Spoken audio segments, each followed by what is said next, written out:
حضرت مولا علی شیر خدا رضی اللہ تعالیٰ عنہ بات بیان کرتے، فرماتے اپنے گناہوں سے ڈرا کر۔ تم غریب ہونے سے ڈرتے ہو، تم تنگ دستی سے ڈرتے ہو، تم لوگوں کی دشمنی سے ڈرتے ہو، اپنے گناہوں سے ڈرو، کہ ایسا نہ ہو کہ تمہاری نافرمانیاں رب کی ناراضگی کا سبب بن۔ میرے نبی پاک صلی اللہ تعالی علیہ وسلم کا انداز کچھ اس طرح کا ہے کہ امام بہقی نے لکھا ہے، حضرت بشیر بن عقبہ رضی اللہ تعالیٰ عنہ کہتے ہیں میرے والد انتقال کر گئے تھے اور میں ایک جگہ پہ بیٹھ کر رو رہا تھا کہ نبی پاک صلی اللہ تعالی علیہ وسلم میرے قریب سے گزرے، کیوں روتے ہو؟ یا رسول اللہ میرے والد کا انتقال ہو گیا، میری والدہ رخصت ہو گئی۔ تو یہ ہمیں حضور نے سبق دیا ہے، یہ یتیموں غریبوں کا خیال رکھنے کا یہ بھی ایک نقطہ، یہ بھی انداز ہے۔ کائنات کا بڑے سے بڑا درد دل رکھنے والا بندہ یہاں تک نہیں جا سکتا جو میرے رسول کریم نے بیان فرمایا۔ کہتے ہیں نبی پاک علیہ السلام فرمانے لگے، بشیر بن عقبہ کیا تو اس بات پر راضی نہیں کہ میں تیرا باپ ہوں اور عائشہ تیری ماں ہو؟ آنا تجھے ہم شامل کر لیں اپنے گھرانے میں، آ جانا، مکمل تیرے معاملات کا خیال کیا جائے، تو آ جا۔ اتنا بڑا درجہ نبی پاک نے تو حضرت سلمان فارسی کے بارے میں بھی فرمایا کہ میں نے انہیں اپنی اہل بیت میں شامل کر لیا۔ رسول اللہ صلی اللہ تعالی علیہ وسلم غرباء کے لیے، مساکین کے لیے، یتیموں کے لیے، ناداروں کے لیے یوں خاص احسان بن کے آئے۔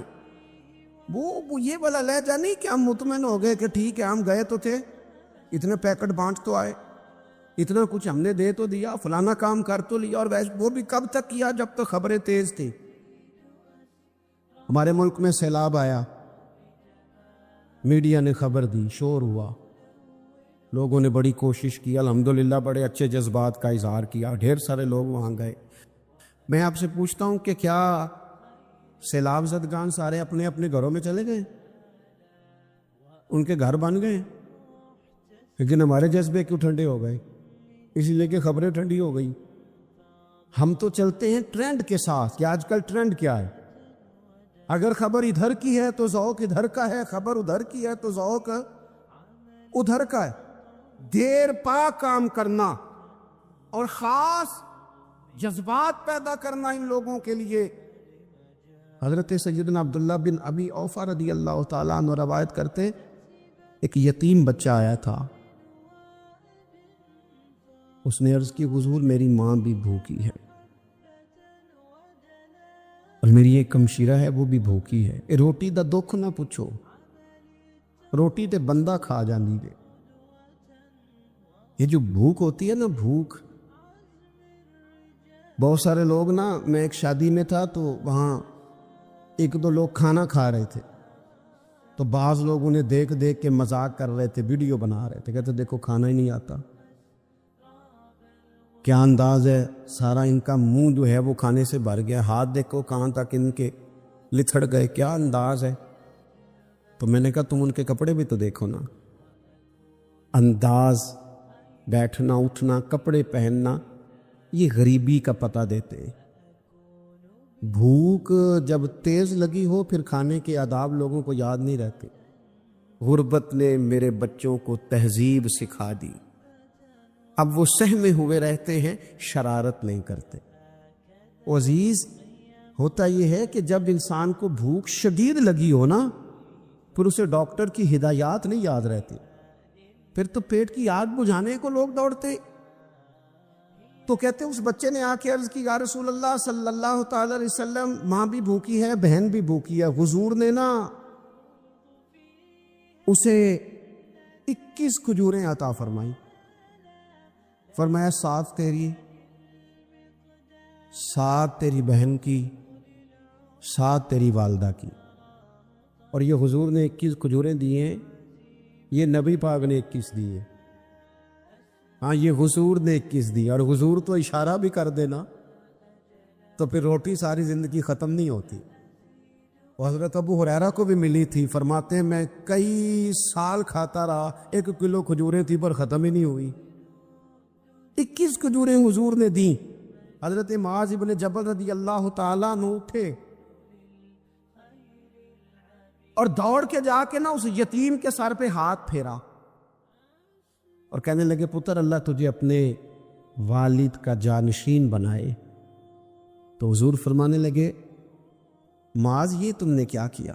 عرض کی حضور اس بچے کی بات سن کے میرا دل بھر آیا ہے، محبت نے انگڑائی لی ہے تو میں نے یتیم کے سر پہ ہاتھ پھیرا ہے۔ یہ دیکھو حضور کا رشتہ۔ نبی کریم فرمانے لگے سن پھر، جس نے کسی یتیم کے سر پر محبت سے ہاتھ ہی پھیر دیا نا تو اللہ ہر بال کے بدلے اسے ایک نیکی بھی عطا کرے گا، ایک گناہ بھی معاف کرے گا، ایک درجہ بھی بلند فرمائے گا۔ چلو ہاتھ ہی پھیر دیا، تو نے کچھ تو کیا یتیم کے ساتھ، تیرا کوئی تو اس سے رشتہ ہوا۔ اور تیسرا طبقہ ہے غلاموں کا، مسکینوں کا، غریبوں کا۔ میں اور آپ اس ملک میں رہتے ہیں جہاں کچھ لوگوں کو کھانا بھی نہیں وقت پہ ملتا، اور کچھ لوگ 5 لاکھ روپیہ گاڑی کا اس لیے اضافی دے دیتے ہیں کہ مجھے ذرا نا نیو ماڈل جلدی چاہیے۔ یعنی ایک طرف ملک کی حالت یہ ہے کہ بعض لوگوں کے پاس پیسے نہیں ہیں کہ بچوں کی فیس بھر سکے، لیکن دوسری طرف حال یہ ہے کہ نئے ماڈل کا موبائل اگر مارکیٹ میں آتا ہے تو وہ ختم ہو جاتا ہے، ملتا ہی نہیں، وہ شارٹ ہو جاتا ہے۔ کچھ لوگوں نے اس طرح کیا ہے کہ انہوں نے یہ سمجھا ہے کہ دولت شاید موج کرنے کے لیے ہمیں دی گئی ہے، ہم طرح طرح کے کھانے کھائیں، طرح طرح سے چیزیں اوڑیں، طرح طرح کے معاملات کریں۔ انہوں نے یہ طے کر لیا ہے۔ اس کا نقصان کیا ہوا ہے؟ اس کا نقصان یہ ہوا ہے کہ کچھ لوگ غربت کی سطح سے نیچے آ گئے بیچارے۔ نبی پاک کا جو احسان ان غریب لوگوں پر ہے، حضور علیہ السلام کے پاس نا حضرت عبداللہ ابن عمر روایت کرتے ہیں اور طبرانی میں موجود ہے، حضور کے پاس نا 10 دینار تھے۔ ہمارے پاس بھی پیسے ہوتے ہیں نا، لیکن وہ کچھ ہوتے ہیں ہمارے کھانا کھانے کے لیے، کچھ ہوتے ہیں آئس کریم کھانے کے لیے، کچھ اس لیے ہوتے ہیں کہ آج میری مرضی دا نہیں پکا۔ لہٰذا میں نے، ہمارے ایک دوست ہیں، وہ کہتے ہیں کہ آج کل یہ ماحول بن گیا ہے کہ بچے اگر کہتے ہیں نا کھانا میری مرضی کا نہیں تو اماں کہتی ہے جا تو برگر کھا لے۔ کہتے ہیں ہمارے دور میں یوں نہیں ہوتا تھا، اگر ہم کہتے تھے نا کھانا میری مرضی کا نہیں تو پھر ہمیں ڈبل چیز کھانے کو ملتی تھی، ایک مار بھی کھانا پڑتی تھی اور وہ کھانا بھی کھانا پڑتا تھا۔ اور پھر کچھ پیسہ لوگوں نے صرف اس لیے سنبھال کے رکھا ہوگا کہ جو اضافی چیزیں ہیں نا، اضافی، میرا ویسے تجربہ نہیں ہے اور نہ میں نے زیادہ گہرائی سے دیکھا ہے، بس مجھے بتایا گیا ہے، اور پتہ نہیں اب بات درست ہے کہ نہیں، مجھے بتایا گیا ہے کہ پہلے لڑکیاں بیوٹی پارلر جاتی تھی، اب سنیں لڑکے بھی جاتے ہیں۔ اب خدا جانے یہ بات سچ ہے کہ غلط ہے۔ یہ جو اضافی اخراجات ہیں نا، یہ اگر ہم تھوڑے سمیٹ لیں، یعنی مولا علی شیر خدا کرم اللہ تعالی وجہہ الکریم مزدوری کر کے نکلے تو 2 کلو کھجوریں تھیں، حضور بس فرمانے لگے 1 کلو میرے بچے کھائیں گے اور کلو مدینے کے غریب بچے کھائیں گے۔ یعنی کل 2 کلو ظاہری طور پر کھجوریں ہیں، اس میں بھی دوسروں کا حصہ۔ ہمارے پاس جو مال آتا ہے، اگر تھوڑا سا نا ہم اسے یہ نہ سمجھ لیں کہ میرا ہی حق ہے، کسی کو اس میں سے ایک لقمہ بھی نہیں ملنا چاہیے، اگر ہم تھوڑا سا نا دل کشادہ کریں تو 3 لوگوں کا کھانا 4 بھی کھا سکتے ہیں، 4 کا کھانا 5 بھی کھا سکتے ہیں، 6 کا کھانا 7 کا کھانا 10 بھی کھا سکتے ہیں۔ شرط یہ ہے کہ دل کشادہ ہو، دل دریات سمندروں ڈونگے، کون دلا دیا جانے، تھوڑی سی نا کشادگی پیدا کی جائے۔ حضرت عبداللہ ابن عمر کہتے ہیں نبی کریم علیہ السلام کے پاس نا 10 دینار تھے، ویسے تو کائنات ہی میرے نبی کی مٹھی میں ہے، لیکن ظاہری طور پر 10 دینار تھے۔ حضور ایک دکان پہ گئے، 4 دینار کا حضور نے ایک جوڑا خریدا، کپڑے خریدے، وہ قمیض حضور نے پہنی، ایک انصاری آگے بڑھ کے عرض کرنے لگے حضور میرا بڑا دل کر رہا ہے، یہ مجھے نہیں دے دیتے آپ؟ تو حضور خوش ہو گئے، یہ میرے محبوب کا دروازہ ہے کہ جب کوئی مانگتا ہے تو حضور خوش ہو جاتے۔ نبی کریم سے مانگا اس شخص نے تو حضور خوش ہو گئے، اور محبوب نے وہ کرتا وہ کپڑے اتار کے اس انصاری کو عطا کر دی، اور 4 دینار کے اور خرید لیے، باقی بچے 2 دینار۔ نبی کریم وہ لے کے نکلے، رخصت ہوئے گھر جانے کے لیے، تو رستے میں خاتون کو روتے ہوئے دیکھا، حضور رک گئے، فرمایا کیوں رو رہی ہو؟ عرض کرنے لگی یا رسول اللہ صلی اللہ تعالی علیہ وسلم میں فلاں آدمی کی کنیز ہوں، نوکرانی ہوں، اس نے آٹا لینے بھیجا تھا 2 دینار کا، وہ 2 دینار گم ہو گئے، حضور نے 2 دینار اسے عطا کر دی۔ وہ دیے تو پھر رو رہی تھی، فرمایا اب کیوں روتی ہو؟ کہنے لگی یا رسول اللہ ڈرتی ہوں دیر بڑی ہو گئی، یا مار ہی نہ پڑے۔ تو حضور نے فرمایا چل نہ، میں تیرے ساتھ چلتا ہوں۔ حضور ان کے گھر گئے، وہ اہل ایمان کا گھر تھا جن کی وہ کنیز تھی، جا کے کہا السلام علیکم، اندر سے جواب ہی نہیں آیا۔ پھر فرمایا السلام علیکم، کوئی جواب ہی نہیں آیا۔ محبوب کا طریقہ مبارکہ تھا 3 دفعہ دستک، پھر واپسی، تیسری دفعہ کہا السلام علیکم، تو وہ سارے بول پڑے وعلیکم السلام یا رسول اللہ، حضور ماں باپ قربان۔ تو حضور فرمانے لگے میں نے پہلے بھی 2 دفعہ سلام لیا، بولا کوئی نہیں، کہ یا رسول اللہ اپنے نصیب تھے نا کہ ہم پہ سلامتیاں بھیج کون رہا ہے، ہم نے سوچا ذرا 3 دفعہ مل جائے سلامتی، ذرا مل جائے نا، حضور سلامتی بھیج رہے ہیں تو آتے رہے نا۔ تو محبوب کریم علیہ الصلوۃ والسلام فرمانے لگے یہ تمہاری کنیز وہاں کھڑی رو رہی تھی، اس بیچاری کے 2 دینار گم ہو گئے تھے، اسے دوبارہ سامان لاتے کچھ دیر ہو گئی، اس پر سختی نہ کرنا، مارنا نہ۔ غلام کہنے لگے حضور اس خاتون کے قربان جائیں جو ہمارے کریم رسول کو ہم جیسے غریبوں کے گھر تک لے آئی ہے، مارنا کیا، ہم اسے آزاد کرتے۔ حضور علیہ السلام کے صحابہ بڑے حساس تھے۔ حضرت حنظلہ رضی اللہ تعالیٰ عنہ روتے ہوئے جناب صدیق اکبر رضی اللہ تعالیٰ عنہ سے ملے اور رو کے عرض کرنے لگے حنظلہ تو منافق ہو گیا۔ حضرت صدیق اکبر رضی اللہ تعالیٰ عنہ فرمانے لگے حنظلہ کیا ہوا، کس قسم کی بات کر رہے ہو؟ تو جناب حنظلہ عرض کرنے لگے جب تو ہم نبی پاک علیہ السلام کی بارگاہ میں ہوتے ہیں نا تو حضور جہنم سے ڈراتے ہیں اور جنت کا ذکر کرتے ہیں تو ہمارے دل نرم ہوتے ہیں اور اللہ رسول کی طرف مائل ہوتے ہیں، لیکن ابو بکر صدیق جب ہم حضور کی بارگاہ سے اٹھ کے جاتے ہیں تو پھر ہمارے دل کی وہ کیفیت نہیں رہتی، وہی دنیا داری، وہی روز کے معاملات، تو یہ نفاق نہیں، منافقت نہیں۔ حضرت صدیق اکبر رضی اللہ تعالیٰ عنہ فرمانے لگے اوہو حنظلہ تم نے تو بڑی قابل غور بات کی ہے، یہ حال تو میرا بھی ہے کہ جو کیفیت نبی کریم علیہ السلام کی بارگاہ میں ہوتی ہے، حضور کی بارگاہ سے اٹھ کے آنے کے بعد وہ کیفیت نہیں ہوتی۔ یہ حساسیت دیکھیے ذرا، یہ جامع ترمذی میں موجود ہے۔ حضرت جناب سیدنا ابو بکر صدیق رضی اللہ تعالیٰ عنہ حضرت حنظلہ رضی اللہ تعالیٰ عنہ کا بازو تھام کے انہیں حضور کی بارگاہ میں لے گئے، کہ یا رسول اللہ صلی اللہ تعالیٰ علیہ وسلم ان کی بات سنیے۔ تو حضرت حنظلہ عرض کرنے لگے یا رسول اللہ مجھے لگتا ہے میں تو منافق ہو گیا ہوں، جب تک آپ کی بارگاہ میں بیٹھا رہتا ہوں آپ جنت دوزخ کا ذکر کرتے ہیں، دل نرم رہتا ہے، اللہ کی طرف مائل رہتا ہے، لیکن حضور جب اٹھ کے یہاں سے جاتے ہیں وہی دنیا داری، وہی حال۔ یہ دیکھو حساسیت کیسی ہے تقوی کے بارے میں، یہ حساسیت اپنے دل کی کیفیت کے بارے میں، اپنی روحانیت کے بارے میں، اپنی باطن کے بارے میں، یہ جب تک کیفیت نہ ہو، حساس نہ ہو انسان، تو تقوی کے اعلیٰ معیار تک کیسے پہنچے گا؟ نبی پاک علیہ الصلوۃ والسلام نے فرمایا سنو، اگر تمہاری وہی کیفیت رہے نا ہر وقت جو میری بارگاہ میں رہتی ہے، تو فرمایا پھر تمہاری مجلسوں میں بھی، تمہارے بستروں میں بھی اور تمہارے رستوں میں بھی اللہ کے فرشتے آ کے تم سے مصافحہ کرے۔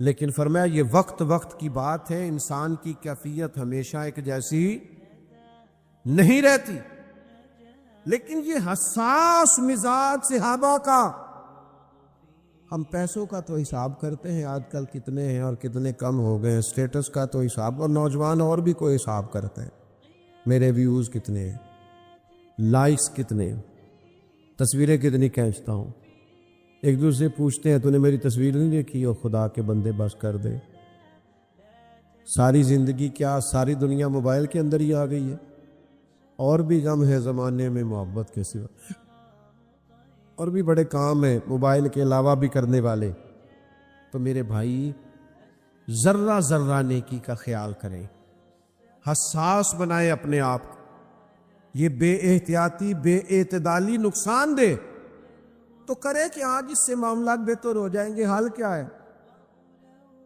کہاں سے شروع کریں، کون سی کیفیت لے کے آئیں؟ تو پہلا سبق آپ کی خدمت میں روحانیت کی مضبوطی کے لیے عرض کروں گا کہ یہ اگر احساس پیدا ہو جائے، آپ محتاط ہو جائیں، ذرہ ذرہ سوچنے لگیں، پہلی بات سبق کے طور پر یہ ہے کہ اپنے رب کی بارگاہ میں کثرت سے استغفار کریں، اکیلے بیٹھ جائیں، توبہ کریں، اللہ کے حضور توبہ کریں۔ نبی پاک علیہ السلام نے فرمایا تمام انسان گناہگار ہیں، یہ انبیاء کو نکال کے بعد شارحین فرماتے ہیں جو کہ نبی تو معصوم ہوتے ہیں نا، فرمایا سب گناہگار ہیں لیکن بہترین گناہگار وہ ہے جو اللہ کے حضور توبہ کرتا ہے، وہ ہے گناہگار پر بڑا بہترین ہے، بہترین گناہگار وہ ہے جو اللہ کی بارگاہ میں توبہ کرتا، توبہ کریں، اس کے حضور آئیں، رجوع لائیں، اور حضور قلب کے ساتھ اچھی نیت کے ساتھ، اور اگر ہو سکے تو اپنے گناہ کا اعتراف کر کے، یا اللہ میں بھول گیا تھا، یا اللہ مجھ سے غلطی ہو گئی، اے اللہ نفس غالب ہو گیا، مالک میرے اندر یہ بات میری ناجائز خواہش نے پیدا کر دی، مجھ سے درگزر فرما۔ لیکن حضور جب اٹھ کے یہاں سے جاتے ہیں وہی دنیا داری، وہی حال، یہ دیکھو حساسیت کیسی ہے تقوی کے بارے میں، یہ حساسیت اپنے دل کی کیفیت کے بارے میں، اپنی روحانیت کے بارے میں، اپنی باطن کے بارے میں، یہ جب تک کیفیت نہ ہو، حساس نہ ہو انسان، تو تقوی کے اعلیٰ معیار تک کیسے پہنچے گا؟ نبی پاک علیہ الصلوۃ والسلام نے فرمایا سنو، اگر تمہاری وہی کیفیت رہے نا ہر وقت جو میری بارگاہ میں رہتی ہے، تو فرمایا پھر تمہاری مجلسوں میں بھی، تمہارے بستروں میں بھی، اور تمہارے رستوں میں بھی اللہ کے فرشتے آ کے تم سے مصافحہ کرے۔ لیکن فرمایا یہ وقت وقت کی بات ہے، انسان کی کیفیت ہمیشہ ایک جیسی نہیں رہتی، لیکن یہ حساس مزاج صحابہ کا، ہم پیسوں کا تو حساب کرتے ہیں آج کل کتنے ہیں اور کتنے کم ہو گئے ہیں، سٹیٹس کا تو حساب، اور نوجوان اور بھی کوئی حساب کرتے ہیں، میرے ویوز کتنے ہیں، لائکس کتنے ہیں، تصویریں کتنی کھینچتا ہوں، ایک دوسرے پوچھتے ہیں تو نے میری تصویر نہیں دیکھی، اور خدا کے بندے بس کر دے، ساری زندگی کیا ساری دنیا موبائل کے اندر ہی آ گئی ہے، اور بھی غم ہے زمانے میں محبت کے سوا، اور بھی بڑے کام ہیں موبائل کے علاوہ بھی کرنے والے، تو میرے بھائی ذرہ ذرہ نیکی کا خیال کریں، حساس بنائیں اپنے آپ کو، یہ بے احتیاطی بے اعتدالی نقصان دے تو کرے کہ آج اس سے معاملات بہتر ہو جائیں گے، حال کیا ہے، کہاں سے شروع کریں، کون سی کیفیت لے کے آئیں؟ تو پہلا سبق آپ کی خدمت میں روحانیت کی مضبوطی کے لیے عرض کروں گا کہ یہ اگر احساس پیدا ہو جائے، آپ محتاط ہو جائیں، ذرہ ذرہ سوچنے لگیں، پہلی بات سبق کے طور پر یہ ہے کہ اپنے رب کی بارگاہ میں کثرت سے استغفار کریں، اکیلے بیٹھ جائیں، توبہ کریں، اللہ کے حضور توبہ کریں۔ نبی پاک علیہ السلام نے فرمایا تمام انسان گناہگار ہیں، یہ انبیاء کو نکال کے بعد شارحین فرماتے ہیں جو کہ نبی تو معصوم ہوتے ہیں نا، فرمایا سب گناہگار ہیں، لیکن بہترین گناہگار وہ ہے جو اللہ کے حضور توبہ کرتا ہے. وہ ہے گناہگار پر بڑا بہترین ہے. بہترین گناہگار وہ ہے جو اللہ کی بارگاہ میں توبہ کرتا، توبہ کریں، اس کے حضور آئیں، رجوع لائیں، اور حضور قلب کے ساتھ، اچھی نیت کے ساتھ، اور اگر ہو سکے تو اپنے گناہ کا اعتراف کر کے، یا اللہ میں بھول گیا تھا، یا اللہ مجھ سے غلطی ہو گئی، اے اللہ نفس غالب ہو گیا، مالک میرے اندر یہ بات میری ناجائز خواہش نے پیدا کر دی، مجھ سے درگزر فرما. میرے بھائی خاص توجہ کر کے ندامت کے ساتھ اللہ کے حضور رجوع لائیں، توبہ کریں، اور بار بار کریں، اور سہ بار کریں. یہ کر کے دیکھیں، اور تنہائی میں کریں، اور اکیلے میں کریں، اور اپنے رب کو منائیں. اللہ کے حبیب علیہ الصلوۃ والسلام نے فرمایا اس کے لیے خوشخبری ہے جو اپنے نامہ اعمال میں کثرت سے استغفار رکھتا ہے. جو زیادہ استغفار پڑھے اس کے لیے خوشخبری ہے. زیادہ سے زیادہ مصلی پہ بیٹھا کرے، اللہ سے معافی مانگا کرے. ہمارا نا بہت سارا وقت شغل میں گزر جاتا ہے. اب تو نیکی بدی کے معاملے میں بھی ہم مذاق کرتے ہیں. لوگ کہہ رہے ہوتے ہیں اگر فلانا طبقہ بخشا گیا تو میں نہیں پیچھے رہتا، فلانوں کو معافی ہو گئی تو ہم تو پھر گئے. او بھائی کس طرح کی باتیں؟ مومن کا یہ لب و لہجہ نہیں. مومن تو اپنے رب سے ڈرتا ہے، وہ تو ہر وقت اس کے حضور عاجزی لاتا ہے. اور پھر دوسری بات یہ کہ ہم سے گناہ ہو جاتے ہیں، ہم اللہ کے عاجز بندے ہیں، نفس غالب آتا ہے. کئی جگہ نہ چاہتے ہوئے بھی، دانستہ بھی اور نہ دانستہ بھی، بہت ساری کمزوریاں ہو جاتی ہیں.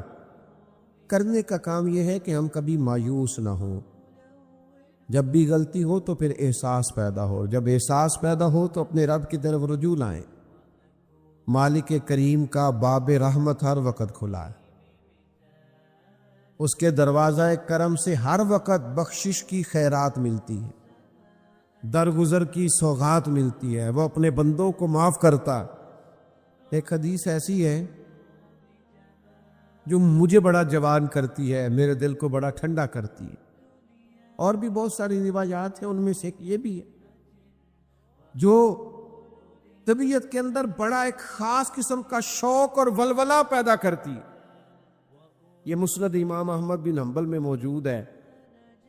حضور علیہ الصلوۃ والسلام فرماتے ہیں وہ جب شیطان نے سجدہ نہ کیا جناب آدم کو تو اللہ تبارک و تعالیٰ نے شیطان کو نکال دیا. تو شیطان نے وہاں ایک بات کی، وہ کہنے لگا اے میرے مالک، جب تک تیرے بندوں کے جسموں میں روح رہے گی نا میں انہیں گمراہ کرتا رہا.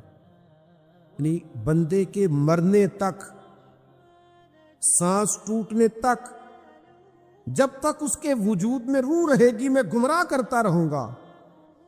مالک کی رحمت پہ ہماری اولادیں قربان، ہمارے ماں باپ قربان، اس کے انداز کرم پر ہماری ساری عزتیں قربان.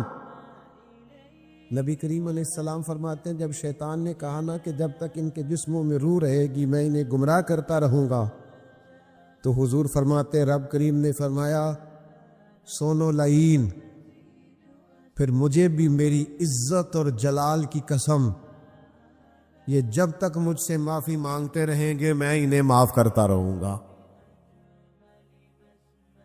فرمایا میں انہیں معاف کرتا رہوں گا. جب جب یہ معافی مانگیں گے نا، یہ آئیں گے چند آنسو بہائیں گے، رب معاف فرما دے گا. اس یہاں سے کبھی ہم نے کنارہ نہ کیا، پر تو نے بھی تو دل آزردہ ہمارا نہ کیا. معاذ اللہ ہم نے تو جہنم کی بہت کی تدبیر، پر میرے مولا تیری رحمت نے گوارا نہ کیا، تیرے کرم نے گوارا نہ کیا. رحمت دا دریا الہی ہر دم وگد ہے تیرا، بس جے ایک قطرہ بخشے مینوں کم بن جاندہ ہی میرا. تو جب تک استغفار کریں گے اللہ فرماتا ہے میں انہیں معاف. ایک تو استغفار کرنا ہے، دوسرا نا سجدے زیادہ کرنے روحانی ترقی کے لیے. وَاعْبُدْ رَبَّكَ حَتَّى يَأْتِيَكَ الْيَقِينُ. اللہ فرماتے ہیں اپنے رب کی مرتے دم تک عبادت کرو، خوب سجدے، خوب عبادتیں، خوب توجہ، اپنے رب کے حضور خوب عاجزی، اس کی بارگاہ کی طرف خوب رجوع، یعنی بارشیں نہیں ہوتی تو نماز، زیادہ ہو جائے تو نماز، سورج گرہن لگ جائے تو نماز، کبھی کوئی کمزوری ہو گئی تو سجدہ، اللہ نعمت دے تو شکر کا سجدہ، کبھی غلطی ہو جائے تو رب کی بارگاہ میں معافی کے لیے سجدہ، سجدہ ہی سجدہ، عبادت ہی عبادت۔ میرے نبی پاک فرماتے ہیں جب تم اس کی بارگاہ میں سجدہ کرتے ہو نا تو تمہارے گناہ معاف کرتا ہے اور درجے بلند فرماتا ہے۔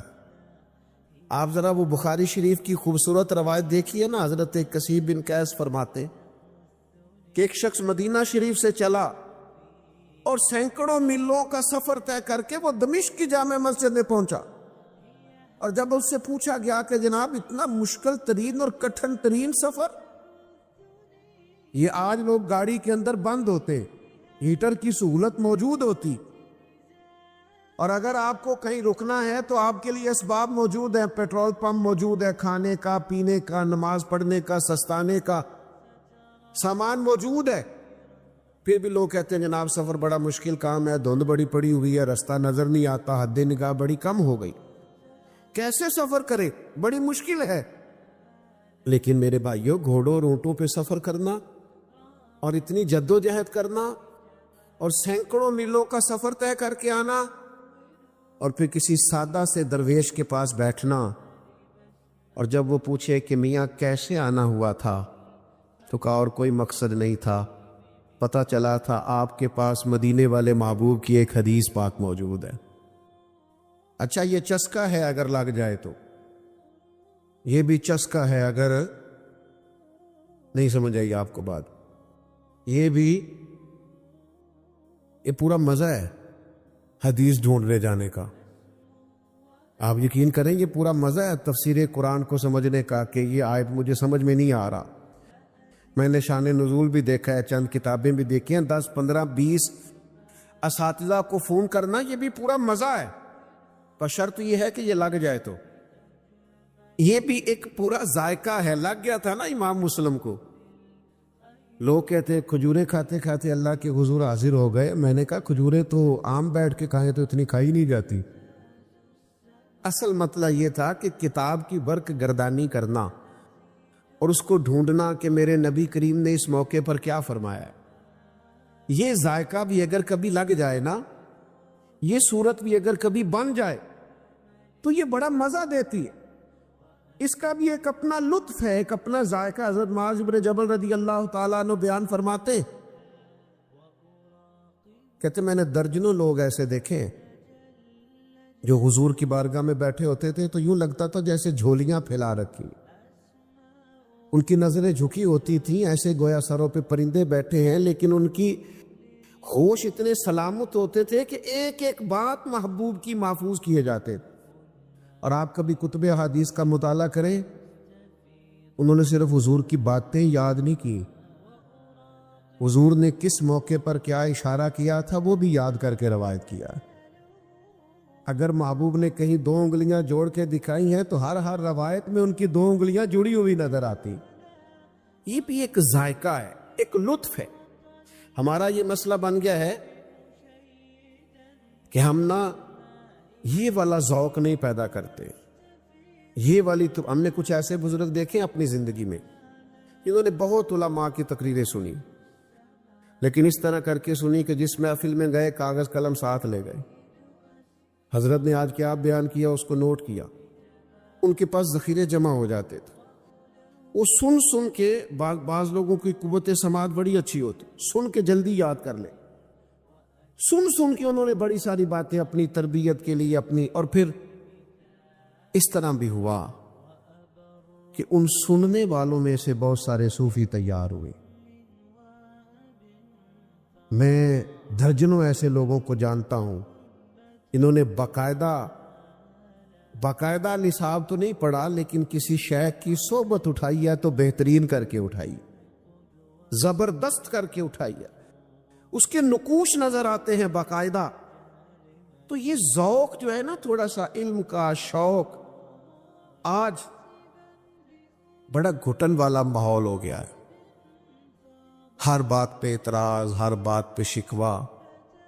آپ تو ماشاءاللہ اہل محبت ہیں اور یہاں ایک خانقاہ پہ تشریف فرما ہیں، لیکن جب دنیا سے اٹھ کے ہم ایسی جگہوں پہ جا کے بیٹھتے ہیں نا جو کہیں وابستہ نہیں، جو دور بیٹھے ہوئے ہیں اور جن کے مزاج میں تنقید ہے، تو ہم جب ان کی باتیں غور سے سنتے ہیں نا کہ بہت امیر آدمی ہے لیکن اس کا خیال یہ ہے کہ یار یہ مولوی کچھ بھی نہیں کر رہے، یہ بس بعض معاملات میں ان کا خیال ہوتا ہے کہ بوجھ ہی بنے ہوئے ہیں. تو جب ان لوگوں کی ساری باتیں غور سے سنتے ہیں تو محسوس ہوتا ہے بیچارے کسی پراپوگنڈے کا شکار ہے، کسی نے وہم میں ڈال دیا ہے. ظاہر ہے کوئی بندہ بھی اس وقت چھوٹا نظر آتا ہے جب اسے دور سے دیکھا جائے یا غرور سے دیکھا جائے. وہ کبھی قریب آتے نہیں، بیٹھتے نہیں، چیزوں کو سمجھتے نہیں، معاملات پر غور نہیں کرتے، تو وہ دور بیٹھ کر پراپوگنڈا کرتے. عزیز دوستو، جب ہمارا مزاج علمی ہوگا، ہم چیزوں کو سمجھیں گے، اخلاقیات کے تعلق سے ہمارے پاس نصاب موجود ہوگا، ہمیں ان ساری باتوں کا پتہ ہوگا جو نبی پاک علیہ السلام نے ہماری تربیت کے لیے بیان فرمائی، اور ہم ان کا شوق رکھتے ہوں گے، اور پھر ہمارے پاس وہ ذخیرہ اس طرح موجود ہوگا کہ ہماری عملی زندگی میں بھی وہ نافذ ہوگا، تو آپ یقین کریں بہت سارے پراپوگنڈے خود بخود ختم ہو جائیں گے، بہت ساری چیزیں خود بخود ختم ہو جائیں. ایک وکیل صاحب سے ایک دفعہ کسی نشست میں ملاقات ہو گئی، تو وہ کہنے لگے کہ آپ لوگوں نے نا لوگوں کو قبر پرست بنا دیا ہے. میں نے تسلی سے ان کی بات سنی. میں نے کہا میں اس حوصلے سے آپ کے سارے تانے برداشت کروں گا کہ پھر مجھے بھی آپ موقع دیں. تو انہوں نے خیر مجھے موقع دیا. تو پرانے آدمی کے پڑھے لکھے تھے اور عمرانیات کے ساتھ اچھی دلچسپی رکھتے تھے. تو میں نے ان سے کہا کہ صاحب آپ کی بات میں نے بڑے غور سے سنی، تو ویسے کس عالم کو آپ نے قبر پہ سجدہ کرتے دیکھا، اس کا نام بتائیں. کچھ چلے کوئی آپ کوئی مثال ایک دو. کہنے لگے جی بہت سارے لوگ ہم نے وہاں آتے جاتے دیکھے. میں نے کہا ان پڑھ آدمی تو کسی بھی قوم کا ہو وہ کبھی دلیل نہیں ہوتا، تو کبھی دلیل نہیں ہے نا. ان پڑھ آدمی نے کوئی غلطی کر لی تو آپ اسے دلیل بنائیں گے، وہ ہم سے ویسے بھی. اور پھر ابتلا سے حکم بھی نہیں بدلتا. میں بھی اگر کوئی غلطی کروں تو میری ذاتی غلطی ہے، ان کو میرے نظریے نے، میرے عقیدے نے، میری جماعت نے تھوڑی مجھ سے کہا ہے. ابتلا سے حکم تھوڑی بدلتے ہیں، تو ہو جاتا ہے. تو مجھے کہنے لگے پھر آپ لوگوں کا نصاب کیا؟ میں نے کہا یہ بالکل آخر میں بتائیں گے آپ کو، پہلے آپ یہ بتائیں کہ آپ نے اتنی سخت بات کی کہ ہم معاذ اللہ قبر پرست ہیں، یعنی ایک مومن کو آپ نے کافر ہی کہہ دیا. آپ کو بھی تو کوئی دلیل پیش کرنا چاہیے تھے نا اس پر. اتنی سخت بات آپ نے کی، آپ کو اس پر دلیل دینی چاہیے. خاموش ہو گئے. تو پھر میں نے ان سے کہا کہ آپ نصاب پڑھیے، ہمارے بزرگوں کو پڑھیے، اور آپ زیادہ نہیں تھوڑا پڑھیے. آپ جس نے کہیں کوئی خلاصہ آپ کو نظر آ جائے وہ پڑھیے. آپ اعلیٰ حضرت بریلوی کو نہیں پورا پڑھ سکتے تو پروفیسر ڈاکٹر مسعود احمد صاحب کو پڑھیے، جنہوں نے ان پہ لکھا ہے. ایک بزرگ تھے، اور کیا بزرگ تھے، وہ بھی کیا ہستی تھی. ان کی زیارت کرنے سے محسوس ہوتا تھا کہ کیا بات. اور کمال لکھا انہوں نے فاضل بریلوی پہ، اور لوگوں کو ریسرچ پہ لگایا. 20 لوگوں نے ان کی نگرانی میں پی ایچ ڈیز کے مقالہ جات لکھے. پام دام برسرے مطلب یہ یہاں کا عنوان نہیں. تو میں نے انہیں ایک حوالہ پیش کیا اعلیٰ حضرت رحمۃ اللہ علیہ کا، جس میں فاضل بریلوی کہتے ہیں کہ کسی بھی قبر پہ جاؤ تو 4 ہاتھ دور کھڑے ہو کے، مزار سے 4 ہاتھ. آپ کی توجہ ہے میری بات پر؟ مزار سے 4 ہاتھ. آپ یقین کریں سعادت مند آدمی تھے، اور میں یہاں باوضو حاضر ہوں. میں نے اس شخص کو جب کتاب دی تو میں نے اسے حیرت میں گم ہوتے دیکھا. کہنے لگا یہ مولانا احمد رضا نے لکھا ہے. میں نے کہا اس کو پڑھیے، 100 دفعہ پڑھیے. اب میں کوئی اس میں فاتحانہ ہاتھ کھڑے کر کے وہاں سے واپس نہیں آیا. میں نے اپنے دوستوں کو واپس آ کے یہ نہیں کہا کہ میری 2-3 ملاقاتیں ہوئیں، دیکھو بندہ، یہ میں نے نہیں کہا. بلکہ میں واپس آیا اور گاڑی میں بیٹھتے ہی میں اپنے دوستوں سے کہا آج مجھے احساس ہوا ہے اپنی سستی کا، آج مجھے احساس ہوا ہے اپنی کاہلی کا، آج مجھے احساس ہوا ہے کہ ہم کس قدر زیادہ ناکام ہوئے اس کام میں کہ ہم اپنے بزرگوں کی خاص باتیں بھی لوگوں تک پہنچا نہیں سکے. ہم کسی کو بتا ہی نہیں سکے کہ ہمارے بزرگوں نے کیا لکھا ہے، وہیں رہے اپنے 4-5 لوگوں میں مست، یہ پیغام دے ہی نہیں سکے. خدا کرے کہ ایسا